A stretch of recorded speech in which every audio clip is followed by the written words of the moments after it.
Hi, if this is the first time you've been on my channel, welcome. My name is Lisa. I'm Liberty Life by Lisa channel, and I am a part-time YouTuber, a full-time consultant, a mom, and a lover of traveling, and midlife is kind of my niche. It's what this lifestyle is offering me during this time and what life is like and all the aspects. I didn't want to niche into beauty or travel or anything like that. I want to show you that I am a multi-dimensional person. Because of that, I thought I would take you on the full ride of my life in various aspects, and we can learn and grow together. I love to share when I've learned something or I'm using something or I've traveled somewhere and take you on the journey with me.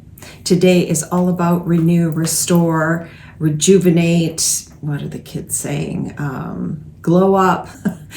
It's whatever you want to call it. And it's really a restoration of two things. My Airstream and a bonus, a beautiful restoration my husband did on a beautiful cedar strip canoe. Welcome back to the channel. Today's video is one of my favorites because it is something that I have enjoyed for several decades. And it's renewing, restoring, reviving, upscaling, whatever you call it. We are making over a beautiful canoe. We're starting on a project for our vintage 1968 Globe Trotter. No matter your age, these projects just take a little patience, creativity, sometimes a little bit of savings, but the joy of revitalizing something that's already had a history to give it a new chapter is really an incredible process.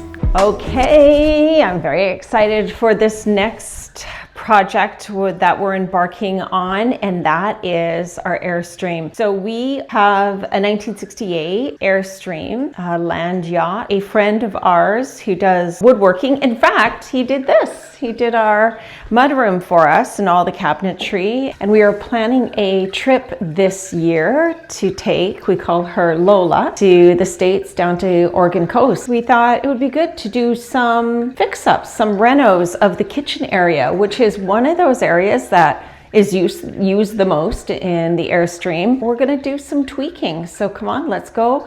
I am going to just look, I'll do some filming, kind of show you what it looks like now. We'll see how much improvement we can make just on basically one wall. But I am thinking once you do one thing, you kind of have to do another, and that is the problem, a good problem with a renovation of a small space. Sometimes one thing leads to another, and you shouldn't really do that. If you don't do that, it might turn out to be a bigger project than we think, but let's take a look. There's Lola. Isn't she cute? It's really the perfect size for two people. Oh, Globe Trotter. That's what she's called, a Globe Trotter. So we bought Lola a few years ago, and from that owner we found out that the previous owner, I think we are the fourth owner to have her, had done the upholstery. It's pretty basic, and I like that because it allows me, I want to get a nice blanket for one of the couches, might change up the curtains. But here is the kitchen. I really dislike the upper cabinets because I bang my head into them all of the time. I reach into the sink, I reach on the stove, and they were not planned properly. The lights, I'm going to change that and do some kind of hanging pendant. There is a vent above the stove top there, and I know there is a flush mount vent nowadays, so we'll switch over to that because I want an open wall, and I definitely need counter space. There is not enough counter space at all to do much of anything. So we're going to move that cabinet. We're going to slide over that control center. It's so cute.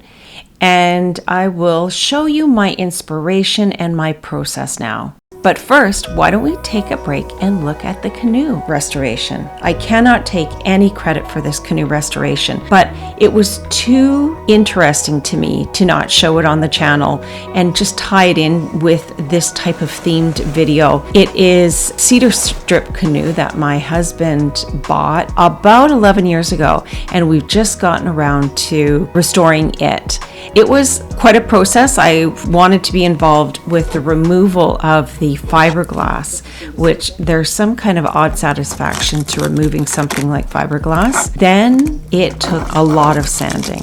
And if you're interested in knowing the process, I can write it up, what kind of grit sandpaper he used, perhaps other products that he used to restore it. But there you have it. Look at the varathane going on, or the varnish. He restored all of the strips. He had to replace actually some of the wood, and then he put it all together. But oh my goodness, is it a piece of art? I feel like it is. I think at the next house I'm going to have to integrate it somehow into the house and have lighting on it or something. I want to use it, but I also want to highlight it.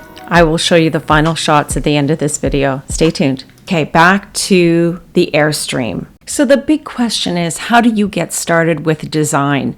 And that goes for anything, whether you're doing a house, a living room, a kitchen, or an Airstream. I used to go to magazines and go to the library and get inspiration that way. And now we are so lucky that we have this app called Pinterest. And Pinterest has a great way of filing. You can create a folder and you can just start searching various aspects of what your project is. So it was easy. I would go to Pinterest, search Airstream renovations, and I came up with a lot of different ideas and what it would look like with no upper cabinets. And I was really sold when I saw a lot of these inspirational Airstreams on Pinterest, but also I looked up, of course, on YouTube, people that had renovated, and I was really convinced that I could capture the storage. I'm sure that's what everyone's thinking. I'm giving up storage. Well, I'm not, because we do not need an oven. In 1968, they included a full oven in this little Airstream. So we are going to a 2-burner stove, and we're getting rid of the oven. So I'm actually gaining 2 drawers under where the oven resides today. And there's also better ways to utilize the existing cupboard space that they didn't have back in 1968. There are various storage ideas. I went to Pinterest, I made my collage, my file folder, and I was really inspired, but that still didn't give me the color scheme. Of course, there were certain aspects, like I really love the idea of mixing brass with the aluminum silver color, but I still needed my color. What would look nice with my beige basic upholstery, but maybe I could springboard off of this. The kitchen cabinetry, what would it look like? What would the clasps look like? And what I remembered was this wallpaper that I really adored in this A-frame YouTube video that I saw.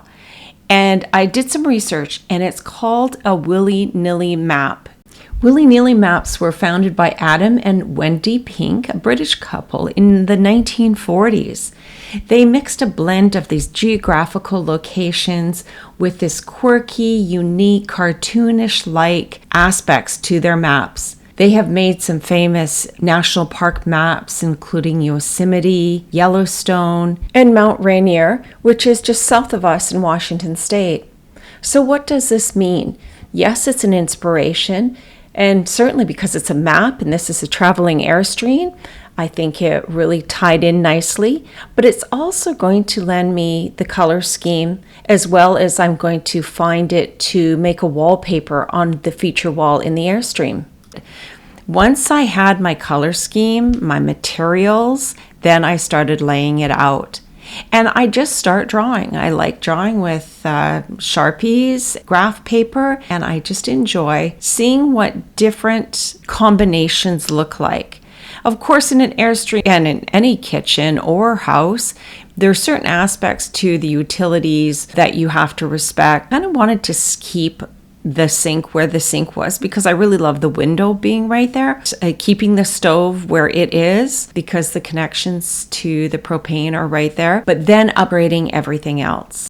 You now know that I took some time to be inspired by willy-nilly map. I'm going to do my best to find the wallpaper, to wallpaper one of the only wall in the Airstream, which is a bit of a feature wall. Really hone in on the colors, which is a light vintage white with a dark gray, slate gray to light black. Looking at my Pinterest, I really want to have the mixed metals. I want to have the unvarnished brass combined with that beautiful Airstream aluminum look. I'm going to have the backsplash. You'll see on my collage the quilted backsplash in aluminum.